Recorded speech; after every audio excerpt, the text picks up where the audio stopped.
कर्मों के बंधन से कोई बच नहीं सका। महात्मा कर्मों के सुधारने का संदेश लेकर के आते हैं। पूज्य महाराज जी का आगमन सत्संग मंच पर होने जा रहा है। आप सभी भाई बहन अपने स्थान पर खड़े होकर के पूज्य महाराज जी का स्वागत अभिनंदन कीजिए। जय गुरुदेव।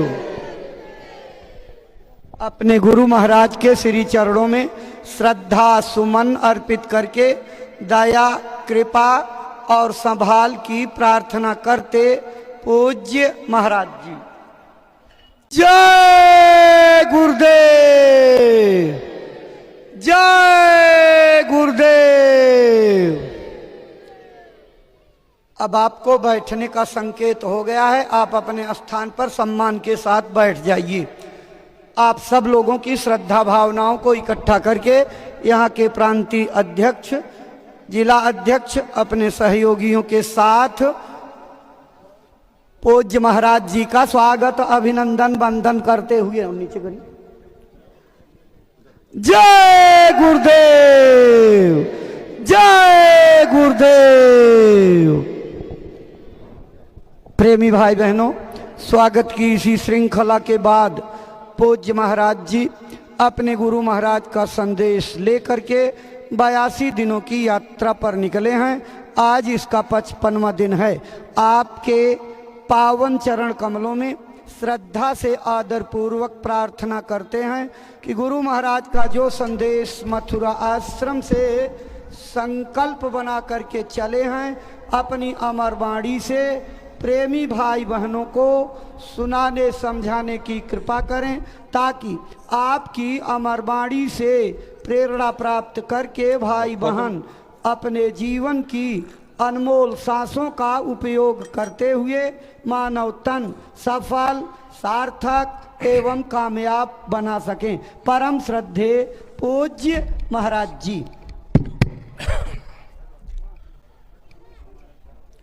आप सभी लोग प्रेम के साथ में मालिक के पावन नाम का उच्चारण करेंगे। बोलो जय गुरुदेव, जय गुरुदेव। सर्वत्र विराजमान शब्द स्वरूप परम पूज्य स्वामी जी महाराज के श्री चरणों में कोटि कोटि नमन प्रणाम करते हुए इस सत्संग समारोह में पधारे हुए सभी सत्संगी धर्म प्रेमी भाई बहनों को सादर जय गुरुदेव। प्रेमी भाई बहनों, हम आप परम सौभाग्यशाली हैं कि ऐसे कलिकाल में हम लोगों को ये मानव तन, ये मनुष्य शरीर प्राप्त हुआ। उससे भी परम सौभाग्य की बात है कि मनुष्य रूपी मंदिर में बैठ करके हम लोगों को सत्संग सुनने का ये अवसर मिल रहा। सत्संग जल जो कोई पावे, मैलाई सब कट कट जावे। ये सत्संग है, ये कोई किस्से और कहानियां नहीं, नाच गाना ढोल और मजीरा नहीं। ये महात्माओं की अजर अमर वाणियां हैं। यदि आपने ध्यान से सुन लिया तो निश्चय ही आपको अपने मानव जीवन के उद्देश्यों के बारे में पता चलेगा कि आखिर ये मनुष्य शरीर हमको क्यों मिला है, क्या इसका उद्देश्य है, मरने के बाद हम लोग कहाँ जाएंगे, हमारे रिश्ते नातेदार कहाँ जाएंगे, कैसे हमारी जीवात्मा का कल्याण होगा। इन सभी प्रश्नों की जानकारी आपको सत्संग के माध्यम से प्राप्त होगी। इसलिए प्रेमी भाई बहनों, जो भी वचन वाणी आपको सुनाई जाएं, उन वचनों को बड़े ध्यान के साथ सुनिएगा। महात्माओं के सत्संग में कभी किसी जात और बिरादरी, किसी कौम या मजहब या किसी भी व्यक्ति की कभी कोई निंदा, चुगली, आलोचना या किसी की यहां बुराई नहीं की जाती। प्रेमी भाई बहनों, उस मालिक को पाने के लिए तुम्हें कोई घर बार नहीं छोड़ना है, तुम्हें कोई जात बिरादरी नहीं बदलनी। अरे जात पात के रगड़े झगड़े ये हमारे अपने नहीं हैं, ये सिर्फ हमारे मन की खुराफात है। अरे आप सभी लोग बुद्धिमान हो, अपनी अपनी बुद्धि से जरा आप लोग विचार करिएगा। जब गुरु नानक साहब नहीं आए थे तब कोई सिख नहीं था, जब मोहम्मद साहब नहीं आए थे तब कोई मुसलमान नहीं था, जब ईसा मसीह साहब नहीं आए थे तब कोई ईसाई नहीं था, और पीछे लौटते चले जाओ तो केवल मनुष्य ही मनुष्य रह जाते हैं। ये रगड़े झगड़े किसने पैदा किए? ये हमने आपने पैदा किए।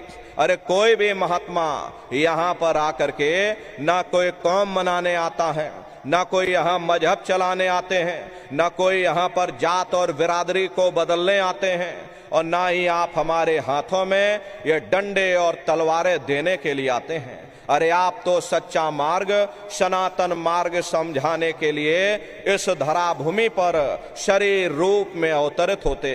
हरे प्रेमी भाई बहनों, आप अपनी बुद्धि से जरा विचार करिएगा। सुपच जाति के भंगी थे, रैदास जी महाराज जाति के हरजन थे, और मीराबाई जाति की छत्राणी थी। अगर वे सब उस मालिक को प्राप्त कर सकते हैं तो आप भी उस मालिक को प्राप्त कर सकते हो। महात्मा कोई जात बिरादरी नहीं देखते, महात्मा कोई ऊंच नीच या कोई भेदभाव नहीं करते। अगर महात्माओं ने भेदभाव किया होता तो भगवान राम देखो जंगलों में रहने वाली आदिवासी महिला शिवरी का जूठा बेर नहीं खाते। अरे जाति पाति पूछे नहीं कोई, और हर का भजे सो हर का हुई।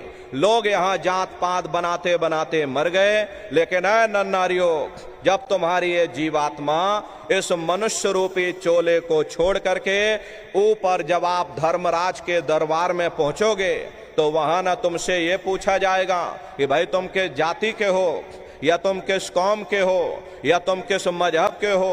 अरे भाई तुम हिंदू हो या मुसलमान हो, तुम हिंदुस्तान से आए हो या तुम पाकिस्तान से आए हो। अरे वहां तुम्हारे कर्म देखे जाएंगे, भक्ति भाव देखा जाएगा, मालिक से मिलने का प्रेम और प्यार देखा जाएगा। इसीलिए महात्मा समझाते हैं भाई मालिक को पाने के लिए तुम्हें कोई जात बिरादरी नहीं बदलनी, तुम्हें कोई घर परिवार नहीं छोड़ना, तुम्हें बाल बच्चे नहीं छोड़ने, तुम्हें जंगलों पहाड़ों में नहीं भटकना।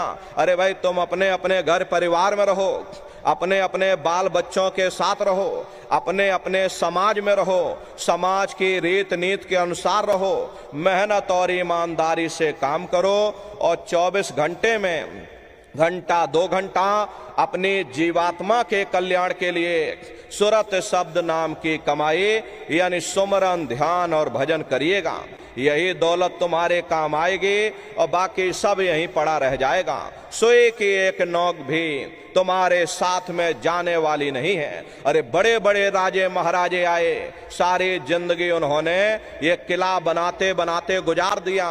आज उनके किलों को जाकर आप देखिए, आज खंडहर बने पड़े हुए। विश्व विजेता सिकंदर सारी दुनिया पर राज करने का ख्वाब देखता था, वो भी मुट्ठी खोल करके चला गया। अरे कोई क्या साथ लेकर जाएगा? जो चीज तुम्हारे साथ में जाने वाली वो केवल परमात्मा की भक्ति है। इसलिए प्रेमी भाई बहनों, वो दौलत कमा लो जो अंत समय में तुम्हारे काम आवे। वरना ये समय तुम्हारा निकलता जा रहा। ये श्वासों की पूंजी बेहोशी में ये दिन प्रतिदिन कम होती जा रही, और एक समय ऐसा आएगा ये बुलबुला तुम्हारा फूट जाएगा, फिर न जाने ये मनुष्य शरीर तुमको मिले ना मिले। अरे तुम भटकते रह जाओगे युगों युगों के लिए उन नरकों और चौरासियों में। इसलिए प्रेमी भाई बहनों, अहो भाग्य है आपका, आपको ये मौका मिल गया, ये मनुष्य शरीर आपको मिल गया। इस मनुष्य रूपी मंदिर में बैठ करके वो आत्मधन कमा लो, वो खजाना कमा लो, जिससे तुम्हारी जीवात्मा का कल्याण हो जावे। तो सुमरन, ध्यान और भजन नित्य नियम से आप लोग करिएगा। और देखिए प्रेमी भाई बहनों, हमारी आपसे प्रार्थना है कि आप लोग शाकाहारी रहिएगा, क्योंकि हमारे गुरु महाराज ने शाकाहार पर विशेष जोर दिया। गुरु महाराज हमारे कहते थे, हे बच्चे बच्चियों, तुम लोग शाकाहारी रहना, शाकाहार का प्रचार करते रहना, इसी से देश और दुनिया में भारी परिवर्तन होगा। प्रेमी भाई बहनों, परिवर्तन कोई कानून बनाने से नहीं होता, परिवर्तन कोई आंदोलन या तोड़फोड़ करने से नहीं होता।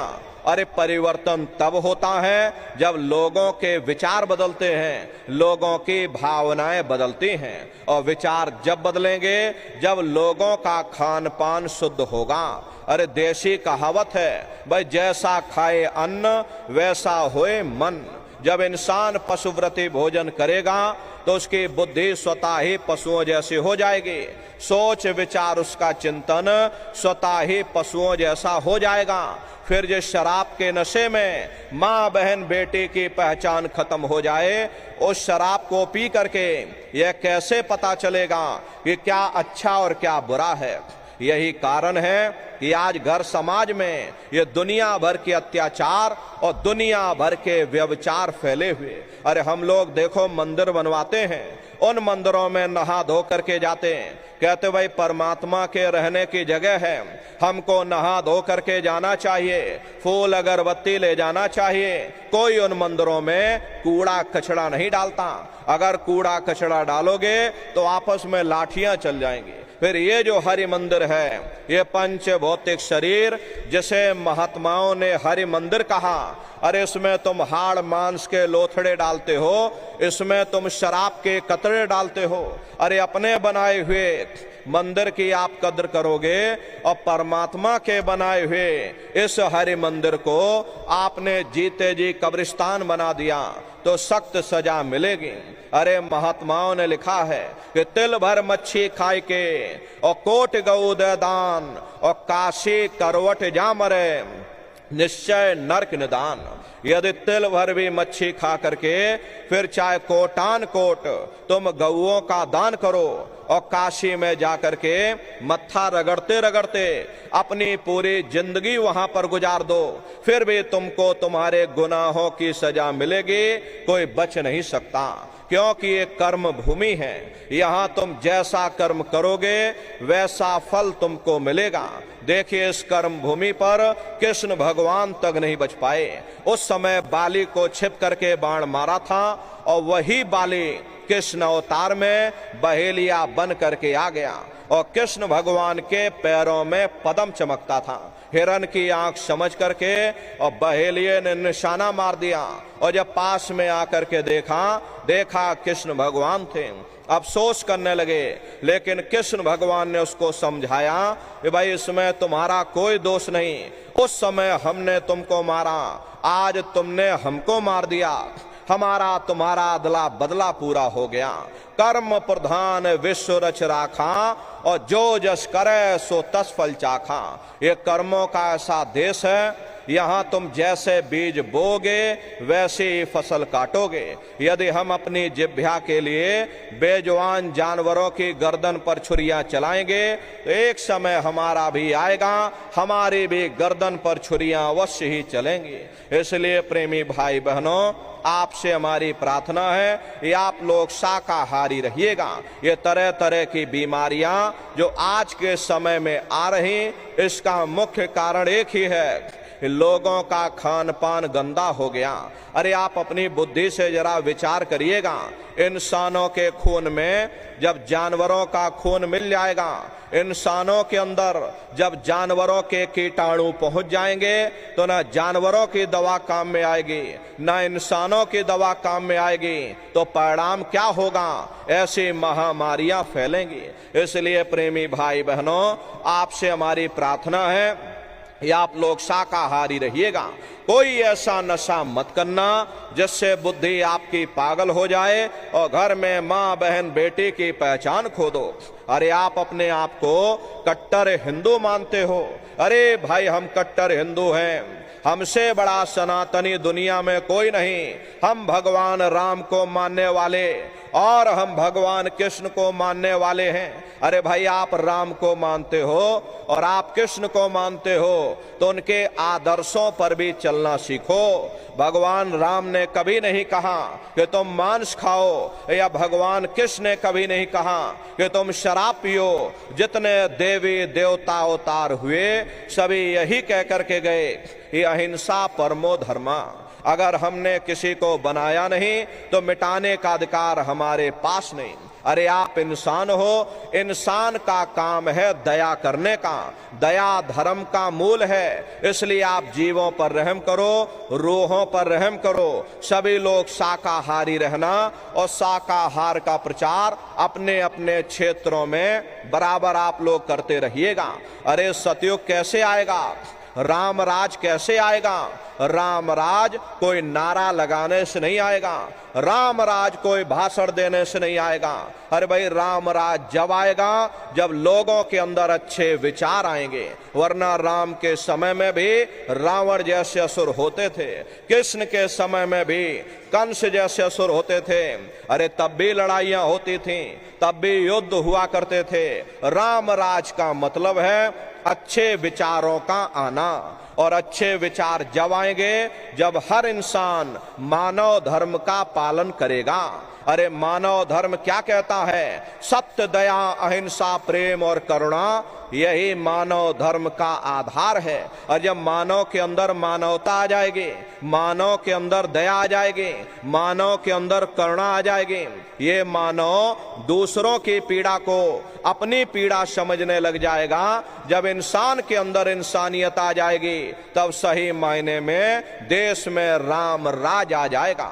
इसीलिए महात्माओं ने कहा है, भाई राम राज को लाना है तो पहले मानव धर्म अपनाना है, मानव को पहले मानव धर्म अपनाना पड़ेगा। इसीलिए हमारे गुरु महाराज कह कर गए, ये बच्चा गांव गांव में जाकर के तुम हमारे संदेशों को पहुंचाओ, गांव गांव के लोग भजन करने लग जाएं, गांव गांव में सत्संग होने लग जाए, गांव गांव के लोग शाकाहारी हो जाएं, गांव गांव के लोग सदाचारी हो जाएं, गांव गांव के लोग चरित्रवान हो जाएं, आंखों में मां बहन बेटी की पहचान कायम हो जाए।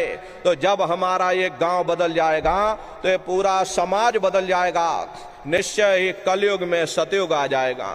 इसलिए प्रेमी भाई बहनों, धर्म के प्रचार में आप सभी लोग अपना अपना योगदान दीजिएगा। देखिए हमारे गुरु महाराज को, हमारे गुरु महाराज परम संत बाबा जय गुरुदेव जी महाराज ने एक अच्छे समाज के निर्माण के लिए, चरित्रोत्थान के लिए, लोगों को शाकाहारी और सदाचारी बनाने के लिए 116 वर्ष की आयु तक अथक मेहनत और परिश्रम किया। हमारे गुरु महाराज ने अपने गुरु की याद में मथुरा दरबार में, यानी कृष्ण भगवान की नगरी मथुरा में, अपने गुरु की याद में हमारे गुरु महाराज ने बहुत विशाल मंदिर बनवाया। गुरु महाराज हमारे कहते थे, बच्चा मंदिर का वो देवता वहां पर बैठ करके बरकत बांट रहा। अरे आप लोग आइए, वहां कोई रुपया पैसा नहीं चढ़ाया जाता, कोई चंदा चुटकी नहीं। अरे आप लोग आए, मंदिर के देवता के सामने अपनी एक बुराई को चढ़ा दीजिए। वहां पर बुराई चढ़ाई जाती है कि हम आज से मांस मछली नहीं खाएंगे, हम आज से अंडा शराब का सेवन नहीं करेंगे, हम आज से झूठ नहीं बोलेंगे, हम आज से किसी को धोखा नहीं देंगे। अरे आप अपनी एक बुराई चढ़ा दो, आपकी एक मनोकामना पूरी होगी। ऐसा वरदानी मंदिर हमारे गुरु महाराज ने अपने गुरु की याद में मथुरा दरबार में बनाया। गुरु महाराज हमारे कहते थे, बच्चा इस दरबार में तुम बराबर आते जाते रहना, दया दुआ बरकत मंदिर के देवता के सामने अपने गुनाहों की गठरी चढ़ाते रहना, दया दुआ बरकत लेते रहना। अगर समय ना मिले महीने में आ जाओ, महीने में समय ना मिल पाए तो 6 महीने में आ जाना, 6 महीने में समय ना मिल पाए तो साल भर में आ जाना। और जिसको साल भर भी समय ना मिला तो महात्माओं ने लिखा है, दरस बरस ना कर सकें ताको लागे दोष, और कहें कबीरता दास की और कभी ना पावे मोक्ष। गुरु महाराज कहते थे, प्रेमी भाई बहनों, वो हम प्रेमियों का गुरुद्वारा है। देखो शंकर भगवान और पार्वती जी रास्ते में उत्तराखंड की तरफ चले जा रहे थे और चलते चलते शंकर जी ने जमीन पर लेट करके दंडवत प्रणाम किया। पार्वती जी ने पूछा कि भगवान ये बताइए, यहाँ ना कोई पेड़ है, ना कोई पशु है, ना कोई पंछी है, अरे आप किसको प्रणाम कर रहे? तब शंकर जी ने उत्तर दिया, अरे पार्वती या भूमि की, और क्या कहूं वर्णन भाग्य, और 10,000 वर्ष पूर्व संत रहे यही जाग। यह पार्वती इस जमीन के बहुत बड़े भाग्य हैं। आज से 10,000 वर्ष पहले एक संत महात्मा इस जमीन पर आकर सत्संग कर गए थे। ये जमीन बहुत पवित्र है, मैं जमीन को प्रणाम कर रहा हूं। अरे आज हमारे गुरु महाराज 50 वर्ष अरे मथुरा आश्रम पर रह करके अपने चरणों से वहां के कण कण को पवित्र किया। प्रेमी भाई बहनों, वो हम प्रेमियों का गुरुद्वारा है। अपने दरबार में बराबर आते जाते रहिएगा। देखिए अभी होली का कार्यक्रम 24, 25 और 26 मार्च 3 दिवसीय होली का कार्यक्रम मथुरा दरबार में मनाया जाएगा। देश के कोने कोने से 10 लाख की संख्या में सत्संगी प्रेमी भाई बहन मथुरा दरबार में पधारते हैं। तो आप लोग भी होली के अवसर पर पधारिएगा। अरे आपके रहने ठहरने के लिए वहां अलग अलग जिलों के टेंट रावटी डेरे लगाए जाते हैं। भोजन पानी के लिए भी अलग अलग जिलों के वहां पर बराबर भंडारे चलते रहते। प्रेमी भाई बहनों, आपके जिले का भी भंडारा वहां पर चलता है।